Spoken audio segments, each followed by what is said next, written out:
Hello, good evening, नमस्ते। स्वागत है आपका आशीष क्लासेस पर। बात करेंगे आज के एडिटोरियल की। और आपको पता है कि नए बच्चे जो भी हैं वो सब्सक्राइब कर लेना चाहिए चैनल को, बेल आइकन को भी क्लिक कर लें ताकि आगे आने वाले वीडियोस आपको रेगुलर बेसिस पर मिलते रहें। वैसे ये सेशन शाम को 5 बजे होता है, पर डे होता है, संडे को भी होता है। ठीक है। पीडीएफ जो है इस सेशन की वो आपको टेलीग्राम चैनल आशीष क्लासेस पर उपलब्ध होती है। लिंक आपको डिस्क्रिप्शन में दिया है।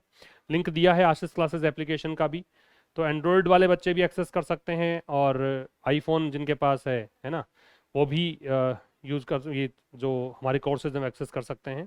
तो इन कोर्सेज में एक ट्रांसलेशन वाला बैच चल रहा है, ये तो एक ऑनगोइंग बैच है। और बाकी 2 कंप्लीट हो चुके बैच, एक आरएएस मेंस के विद्यार्थियों के लिए बैच कंप्लीट है और एक एसएससी सीडीएस के विद्यार्थियों के लिए बैच कंप्लीट है। ये बैचेज एक्सेस किए जा सकते हैं। तो चलिए स्टार्ट करते हैं आज का एडिटोरियल। इसमें सबसे पहले तो आज के एडिटोरियल से ही कुछ क्वेश्चंस हैं ग्रामर संबंधी, कॉमन एरर बेस्ड, वो क्वेश्चन सोल्व करते हैं। Later on will discuss today's editorial. So देखिए, France decision to recognise Palestinian statehood reflect president Macron's frustration with Israeli prime minister over Gaza war. France का decision क्या decision? Recognise करने का। Recognise करना मतलब admit करना, स्वीकारना। तो फ्रांस का निर्णय स्वीकार करने का किस चीज को? पैलेस्टीनियन स्टेटहुड, मतलब फिलिस्तीन को राष्ट्र का दर्जा मिलने की ये जो चीज है ना, इसको स्वीकारना।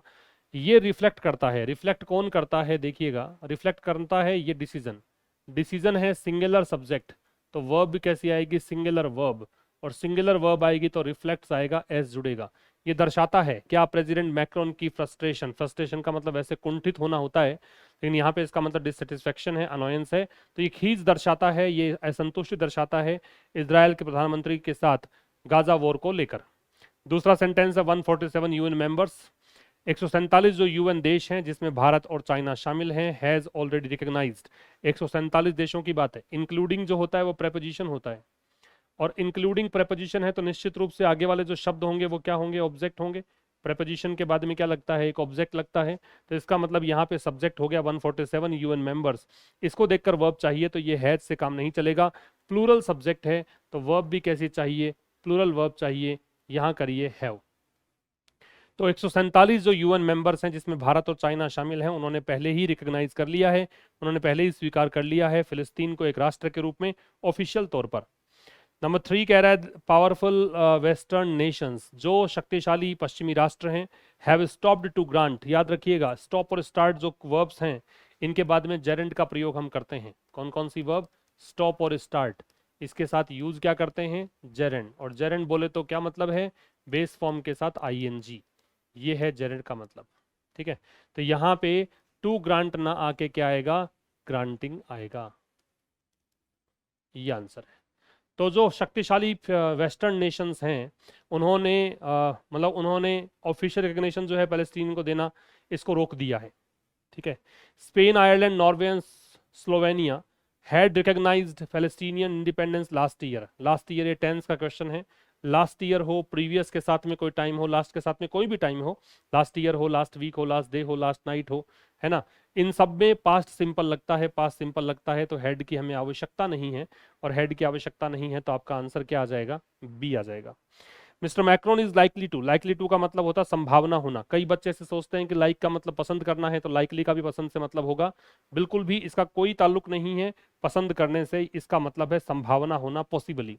तो मिस्टर मैक्रोन जो है वो संभवतया फॉलो थ्रू करेंगे, मतलब अमल में लाएंगे। फॉलो थ्रू का मतलब होता है तब तक कोई काम करना जब तक कि वो कंप्लीट ना हो जाए। कंटिन्यू टिल कंप्लीशन जिसको बोलते हैं, एकम्प्लिश करना बोलते हैं, उसको बोलते हैं। तो संभवतया वो एकम्प्लिश करेंगे, अमल में लाएंगे।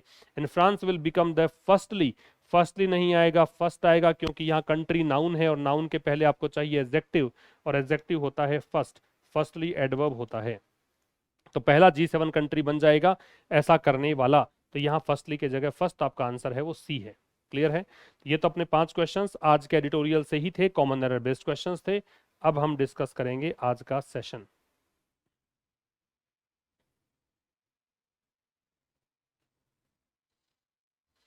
चलो साहब, आज के सेशन में जो टाइटल है उसका नाम है state for the stateless. State का मतलब है नेशन या कंट्री, राष्ट्र। तो अगर ये नेशन है तो ये क्या है? नेशनलेस है। स्टेटलेस तो नेशनलेस।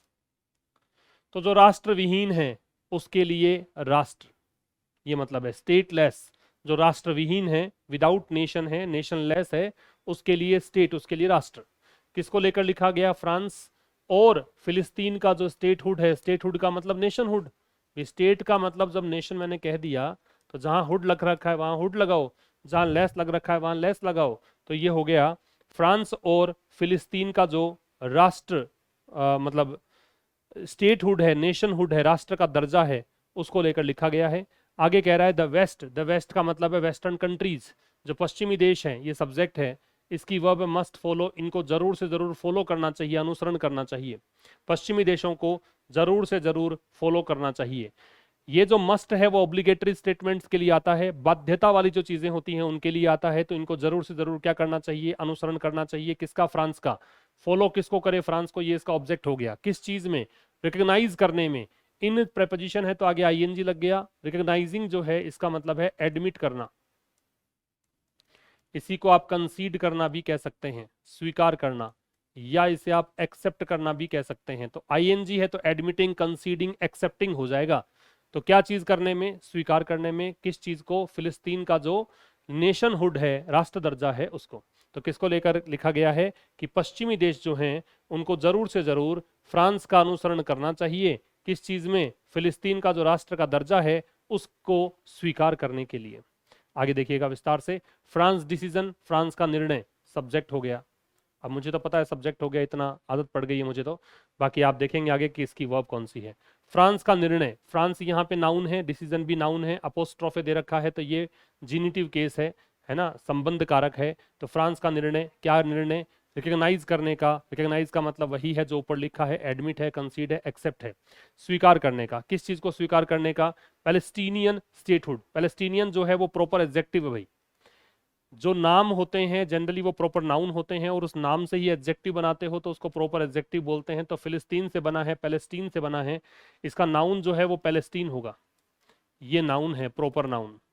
और पैलेस्टीनियन जो है वो इसका एडजेक्टिव हो। जैसे इंडिया है वो नाउन है, प्रॉपर नाउन। इंडियन है तो वो प्रॉपर एडजेक्टिव हो जाता है। वैसे पैलेस्टीनियन स्टेटहुड, फिलिस्तीन का दर्जा, फिलिस्तीन को राष्ट्रहुड, राष्ट्र का दर्जा। तो फ्रांस का निर्णय, क्या निर्णय? मान्यता देने का, स्वीकार करने का। एक्नोलिज भी हो सकता है, इसका मतलब क्या हो सकता है? एक्नोलिज भी हो सकता है। तो तीन तो मैंने ऊपर लिख दिए, एक तुम यहां से उठा लेना। एक्नोलिज करने का निर्णय, किस चीज को? फिलिस्तीन के राष्ट्र के दर्जे को। कब की बात है? सितंबर में करेंगे। तो इन सितंबर, तो जब भी कोई मंथ या ईयर की बात हम करते हैं पर्टिकुलर तौर पर तो इनका प्रयोग हम करते हैं। तो सितंबर में। रिफ्लेक्ट्स, ये डिसीजन जो है वो दर्शाता है, ये इसकी वर्ब है।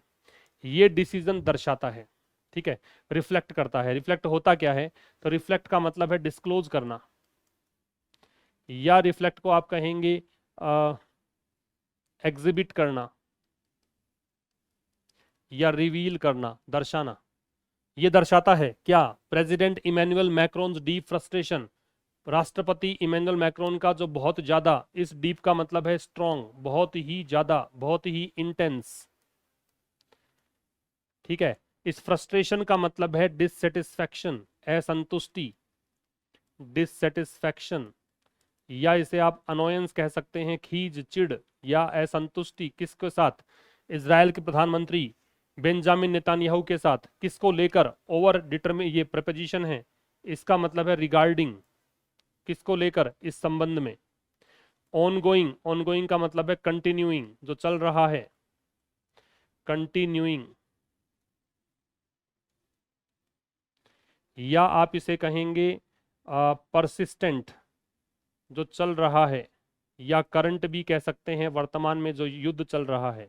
वॉर का मतलब है कॉन्फ्लिक्ट, या इसे आप कहेंगे बैटल, जो युद्ध चल रहा है, गाजा, ठीक है। वॉर ऑन गाजा, ये कॉन्फ्लिक्ट जो है गाजा को लेकर। As well as his willingness, और साथ में उनकी जो इच्छा है, विलिंगनेस है। विलिंगनेस का मतलब क्या है? विलिंगनेस का मतलब है रेडीनेस या ईगरनेस, उनकी जो तत्परता है, रेडीनेस या ईगरनेस, उनकी तत्परता। तत्परता किसकी? अडॉप्ट करने की, अपनाने की। क्या चीज? मोर प्रोएक्टिव, कहीं अधिक सक्रिय। प्रोएक्टिव का मतलब है फोरसाइटेड, जो पहले से ही भविष्य को भांप ले, ये होता है फोरसाइटेड। प्रोएक्टिव मतलब अग्र सक्रिय होता है, ये एडवांस में ही सक्रिय हो जाते हैं। ठीक है, इसको फॉरवर्ड लुकिंग भी कह सकते हैं, फॉरवर्ड लुकिंग।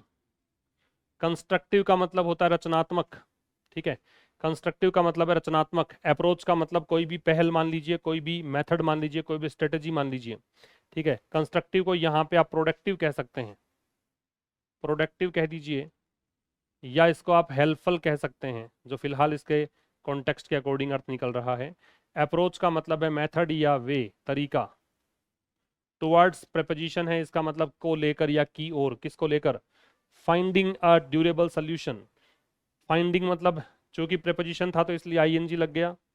प्राप्त करने के लिए, पाने के लिए क्या, ड्यूरेबल। ड्यूरेबल का मतलब टिकाऊ, लॉन्ग लास्टिंग, जो काफी लंबे समय तक चले, या परमानेंट कह सकते हो, परमानेंट। ड्यूरेबल का मतलब ये है स्थायी। सोल्यूशन का मतलब क्या है, समाधान।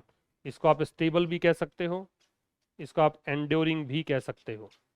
तो एक बार हमने जो डिफिकल्ट वर्ड्स थे वो उतार लिए हैं, अब मैं समझा देता हूँ क्या कह रहा है। तो देखो यहाँ से पढ़िए, फ्रांस का निर्णय, क्या निर्णय, फिलिस्तीन के स्टेटहुड को स्वीकार करने का निर्णय, कब, सितंबर में। ये रिफ्लेक्ट करता है, दर्शाता है किसको, प्रेसिडेंट इमैनुअल मैक्रोन जो फ्रांस के राष्ट्रपति हैं, उनका बहुत ही स्ट्रॉन्ग डिससेटिस्फैक्शन, बहुत ही ज्यादा एक खीज या असंतुष्टि किसके साथ, इजराइल के प्रधानमंत्री बेंजामिन नेतान्याहू के साथ, किसको लेकर, गाजा को लेकर जो युद्ध चल रहा है उसके कारण। एज वेल एज साथ में दिखाता है उनकी विलिंगनेस, किनकी, मैक्रोन की विलिंगनेस, उनकी तत्परता क्या अपनाने की, क्या अधिक सक्रिय और रचनात्मक तरीका किसको लेकर, स्थायी समाधान प्राप्त करने को लेकर। ये इसका ट्रांसलेशन है। सब्जेक्ट जो है वो फ्रांस का डिसीजन है। एज वेल एज से जब जुड़ा हुआ होता है दो शब्द, वैसे मैं दो सब्जेक्ट नहीं बोलूंगा, एज वेल एज से अगर दो चीजें जुड़ी हुई हैं, दो वर्ड्स जुड़े हुए हैं, तो मान के चलिए कि पहले वाला सब्जेक्ट है, बाद वाला तो ऑब्जेक्ट की श्रेणी में आता है फिर। तो फ्रांस का डिसीजन ही यहाँ पे सब्जेक्ट होगा, यहाँ विलिंगनेस जो है ये सब्जेक्ट नहीं है, ठीक है। ये आपका एक इसमें अडॉप्ट जो है, अडॉप्ट की जगह पे एक ADAPT भी होता है और एक ADEPT भी होता है, वो बता देता हूँ। फिलहाल जो समझने वाली बातें हैं, जो इंपॉर्टेंट है वो ये है कि पॉइंट्स टू रिमेंबर में, एक तो रिफ्लेक्ट शब्द के सिनोनिम क्या है, तो रिफ्लेक्ट का मतलब दिखाना, तो डिस्क्लोज करना, रिवील करना, ये सब होता है, शो करना। दूसरा, यहाँ डीप जो दे रखा है, ये तो खैर समझने वाली बात इसमें है नहीं। रिकॉग्नाइज एक शब्द आप देख सकते हैं जिसका मतलब पहचानना होता है वैसे तो, लेकिन यहाँ पे मान्यता देना है, एक्नॉलेज करना है, एडमिट करना है, कंसीड करना है। फिर इसके बाद ओवर का प्रयोग आप रिगार्डिंग के अर्थ में कैसे कर सकते हैं वो ध्यान रखिएगा, काफी बार ये एग्जाम में आ जाता है, कई बार आप न्यूज़पेपर में पढ़ चुके हैं इसको। इसके अलावा ओवर के बाद में ऑनगोइंग शब्द के सिनोनिम क्या हैं वो ध्यान रखेंगे आप। ऑनगोइंग का कंटिन्यूइंग होता है, जो करंट है, परसिस्टेंट है। फिर प्रोएक्टिव क्या होता है वो ध्यान रखिए, प्रोएक्टिव का अग्र सक्रिय है, फोरसाइटेड है, या फिर फॉरवर्ड लुकिंग है। कंस्ट्रक्टिव और अप्रोच ये सब पता ही है आपको। एक अडॉप्ट शब्द है, ये क्या क्या होते हैं ध्यान रखिए, अडॉप्ट वर्सेस ADAPT और ADEPT। इनमें ध्यान रखने वाली बातें ये है कि ADOPT जो होता है वो अपनाना होता है। इसमें ए दे रखा है, ए का मतलब अनुकूल है, तो ये है अनुकूल बनाना, इस ए से याद रखिएगा, अनुकूल बनाना। और यहाँ ई दे रखा है, इसका मतलब ये एक्सपर्ट है, कुशल या दक्ष है, ये मतलब है इनके, ठीक है। ये तो हो गया फर्स्ट स्लाइड में, आगे चलिए। ऑफ द 193 मेंबर्स, जो 193 सदस्य हैं उनमें से 147 कंट्रीज, 193 देश जो हैं यूएन के, यूएन से पहले दे लगता है एक, तो ये ध्यान रखिएगा, जहां पे भी यूनाइटेड, यूनियन ये शब्द आते हैं वहां दे लगाना है, बहुत बार चर्चा हो चुकी है इस बारे में। तो यूएन के जो 193 देश हैं उनमें से 147 देश, जिसमें ये भी शामिल है, इंक्लूडिंग का मतलब है कंसिस्टिंग ऑफ, कंसिस्टिंग ऑफ जो कि एक प्रेपोजिशन है, या कंप्राइजिंग, ठीक है, ये मतलब है, मतलब इसको इस समेत इंक्लूडिंग प्रेपोजिशन है, जिसमें भारत, चाइना और रशिया शामिल हैं। इन 147 देशों ने ये सब्जेक्ट हो गया। इसकी वर्ब है आपकी हैव ऑलरेडी रिकॉग्नाइज्ड है, तो हैव रिकॉग्नाइज्ड जो है इसकी वर्ब है, तो इसने, ये आपकी मैन वर्ब हो गई, और हैव हेल्पिंग वर्ब है, प्रेजेंट परफेक्ट टेंस है, ऑलरेडी एडवर्ब है। तो इसने पहले ही क्या कर लिया है, रिकॉग्नाइज कर लिया है, एडमिट कर लिया है, स्वीकार कर लिया है पैलेस्टीनियन स्टेट, मतलब फिलिस्तीन राष्ट्र को। 193 जो देश है यूएन के, उनमें से 147 देश, जिसमें भारत भी है, चीन भी है और रशिया भी है, इन्होंने फिलिस्तीन का जो राष्ट्र का दर्जा है उसको स्वीकार कर लिया है। प्रेजेंट परफेक्ट है। बट लेकिन ये कंजंक्शन हो गया। पावरफुल वेस्टर्न नेशंस, जो शक्तिशाली पश्चिमी देश हैं, ये सब्जेक्ट है, जिसमें नेशंस नाउन है, वेस्टर्न एडजेक्टिव है और पावरफुल भी एडजेक्टिव है। ठीक है। लेकिन जो शक्तिशाली पश्चिमी राष्ट्र हैं with close ties to Israel, जिनके बड़े घनिष्ठ संबंध है, क्लोज का मतलब बहुत ही इंटीमेट रिलेशंस हैं, बहुत ही घनिष्ठ संबंध, तो इसको आप कनेक्शन कह सकते हो, लिंक कह सकते हो, रिलेशन कह सकते हो, किसके साथ? इजराइल के साथ। हैव ऑल स्टॉप्ड शॉर्ट, तो ये जो नेशंस हैं इसकी वर्ब है हैव ऑलवेज स्टॉप्ड, तो ये हेल्पिंग वर्ब, ये मैन वर्ब और ये एडवर्ब, इन्होंने हमेशा ही क्या किया है? Stopped short of. ये स्टॉप्ड शॉर्ट ऑफ एक फ्रेज हो गई। देखिए, किसी चीज में शॉर्ट रह जाते हो मतलब वो काम आपने किया नहीं है, उस काम को करने से आप पीछे हट गए हो। तो स्टॉप शॉर्ट ऑफ जो है इसका मतलब क्या होगा? स्टॉप शॉर्ट ऑफ का मतलब क्या है? अवॉइड किया है, हेजिटेट ये हुए हैं, है ना, ये थोड़ा सा पीछे ही रहे हैं, हेजिटेटेड, हिचकिचाए हैं, हेजिटेटेड। ठीक है, मतलब इन्होंने ये काम किया ही नहीं है, इस चीज में इनका क्या है? हिचकिचाहट रही है, इस चीज से ये बचते रहे हैं। किस चीज से? ग्रांटिंग, चूंकि ओ प्रेपोजिशन तो आ गया आईएनजी। ग्रांट का मतलब देना है, प्रोवाइड करना है। क्या देना है? ऑफिशियल रिकॉग्निशन, मतलब आधिकारिक मान्यता।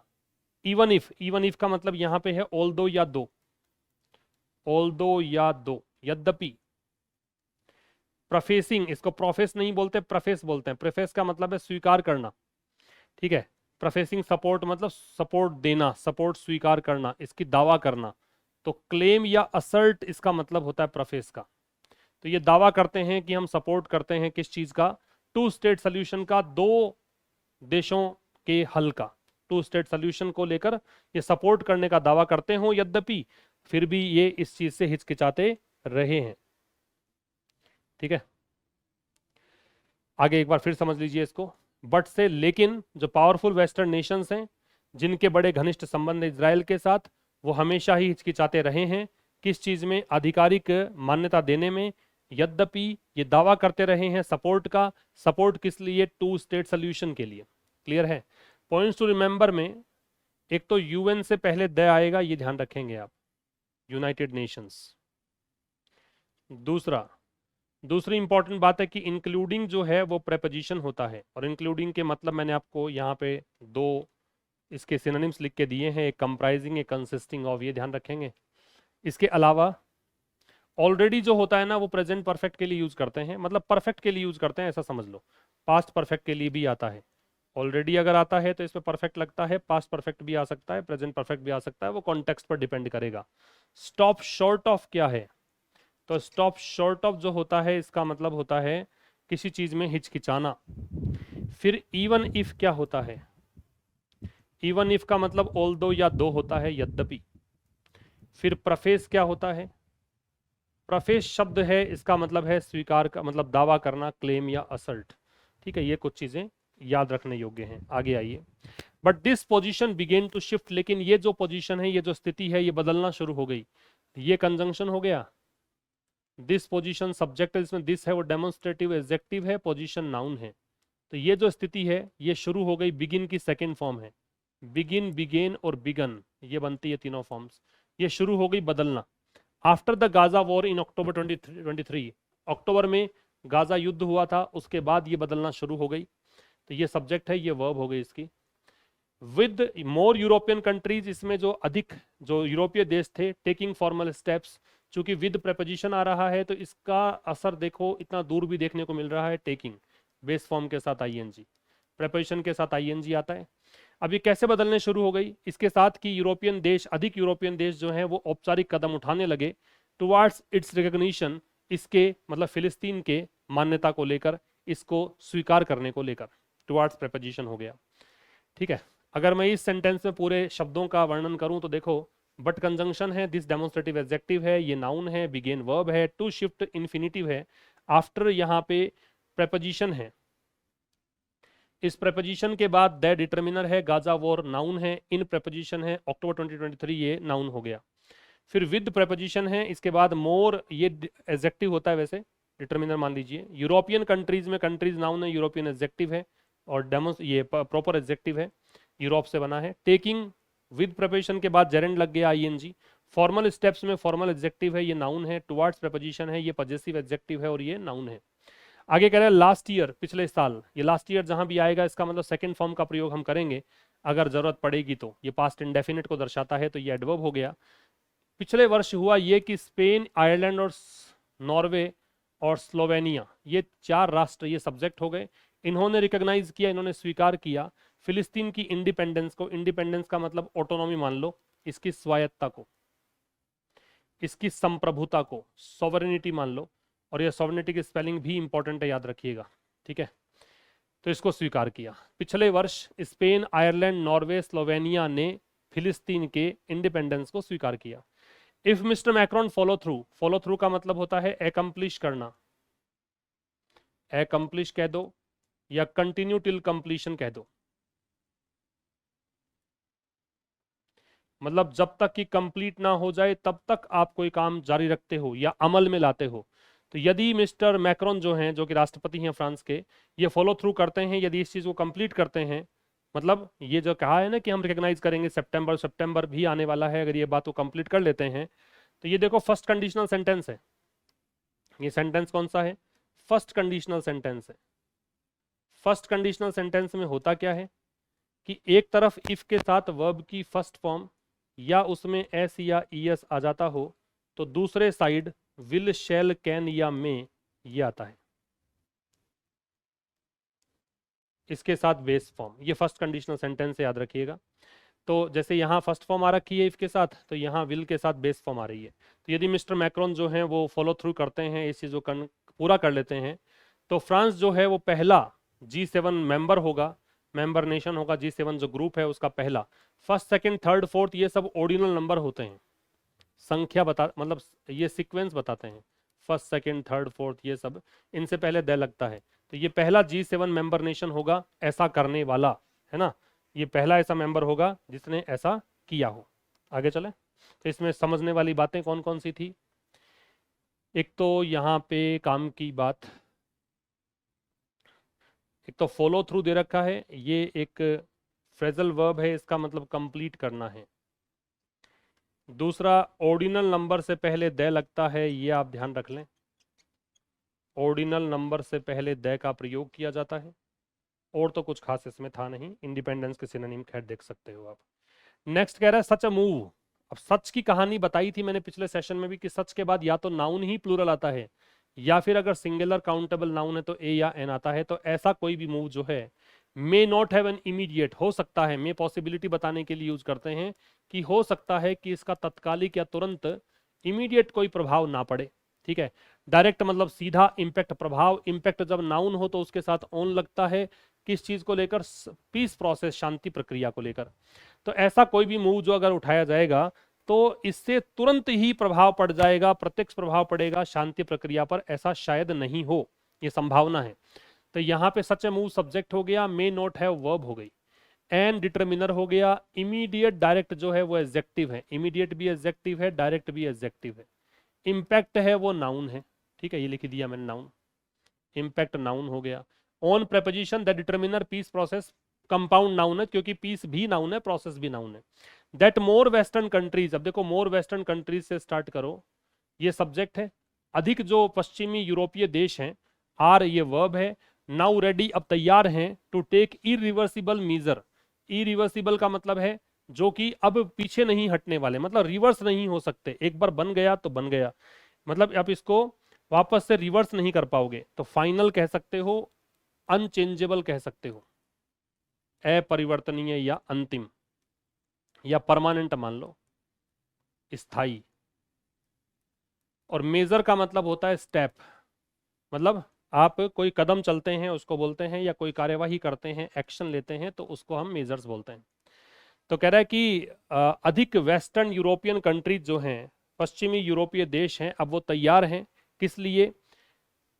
इरिवर्सिबल मेजर्स लेने के लिए मतलब ऐसे कदम उठाने के लिए जो परमानेंट हो, इन फेवर ऑफ मतलब इसके सपोर्ट में, इन फेवर ऑफ मतलब सपोर्टिंग या बैकिंग, इन फेवर ऑफ मतलब सपोर्टिंग या बैकिंग, किसके सपोर्ट में? फिलिस्तीन के स्टेटहुड के सपोर्ट में, फिलिस्तीन के राष्ट्र दर्जे के सपोर्ट में।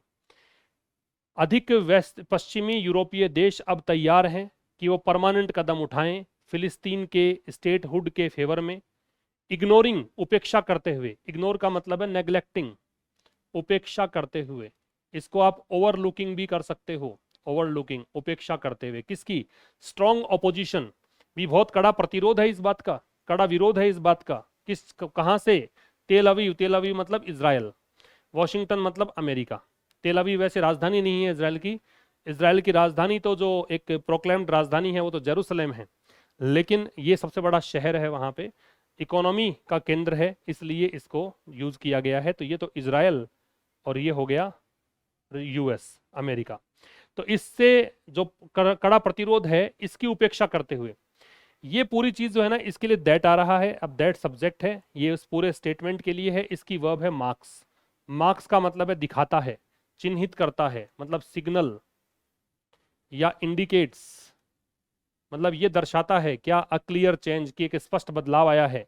इन सेंटिमेंट, सेंटिमेंट का मतलब फीलिंग में, एटीट्यूड में, नजरिए में, नजरिया किसको लेकर? Towards one of the modern words, आज के जो आधुनिक दुनिया है उसके सबसे कंटेंशियस कॉन्फ्लिक्ट्स है। कंटेंशियस का मतलब है कंट्रोवर्शियल, विवादास्पद, या इसको कह सकते हैं डिस्प्यूटेबल, है ना, विवादास्पद। सबसे जो विवादास्पद कॉन्फ्लिक्ट है, कॉन्फ्लिक्ट मतलब जो भी संघर्ष की बात है, लड़ाई का मुद्दा है, ठीक है, उसको लेकर, डिस्प्यूट या क्लैश भी कह सकते हो कॉन्फ्लिक्ट को, तो डिस्प्यूट या क्लैश कह दीजिए, उसको लेकर बदलाव आया है, ये दिखाता है। एक बार फिर समझ लो, ऐसा मतलब ये जो है ना, यहां से स्टार्ट किया हमने कि अधिक पश्चिमी यूरोपीय देश अब तैयार हैं परमानेंट कदम उठाने के लिए फिलिस्तीन के राष्ट्र के दर्जे को के पक्ष में, क्या करते हुए? कड़े प्रतिरोध जो हुए हैं अमेरिका और इजराइल की तरफ से, उसको इग्नोर करते हुए। तो ये पूरी कहानी चिन्हित करती है, दिखाती है कि स्पष्ट बदलाव आया है किस में? भावना में या एटीट्यूड में, किसको लेकर? जो सबसे one of the modern words most contentious conflicts है, वन ऑफ द में बहुवचन संज्ञा आती है तो देखो कॉन्फ्लिक्ट आ रहा है, कॉन्फ्लिक्ट नाउन है, कंटेंशियस एडजेक्टिव है। जो सबसे ज्यादा दुनिया का विवादास्पद मुद्दा है उनमें से एक जो मुद्दा है उसको लेकर बदलाव आया है, ये दिखाता है। यहाँ समझने वाली बातें, एक तो सच की कहानी पहले ही बताई हुई है मैंने कि सच कैसे कैसे यूज करता है। सच के बाद या तो प्लूरल काउंटेबल नाउन आता है, या सच के बाद अगर सिंगुलर काउंटेबल नाउन आता है तो उससे पहले ए या एन का प्रयोग होगा ही होगा, ठीक है। दूसरा ध्यान रखना है आपको, इम्पैक्ट और इफेक्ट जब नाउन के रूप में होते हैं तो इसके साथ में ऑन लगता है। तीसरा आपको याद रखना है, इरिवर्सिबल, ये रिवर्सिबल का ऑपोजिट है, इसका सिनोनिम आप लिख सकते हो। इसके अलावा इग्नोर के सिनोनिम ओवरलुक या नेग्लेक्ट कर सकते हो। इसके अतिरिक्त वन ऑफ द में बहुवचन संज्ञा आती है, याद रखिए, काफी बार इसका क्वेश्चंस आता है। इसके अतिरिक्त याद रखना है आपको, कंटेंशियस जो है वो एक एडजेक्टिव है, इसका मतलब विवादास्पद होता है, कंटेंशियस, ठीक है। तो ये था आज के इस सेशन में। मुलाकात होगी अब कल ठीक शाम 5 बजे एक नए सेशन के साथ, तब तक के लिए नमस्कार, थैंक यू वेरी मच।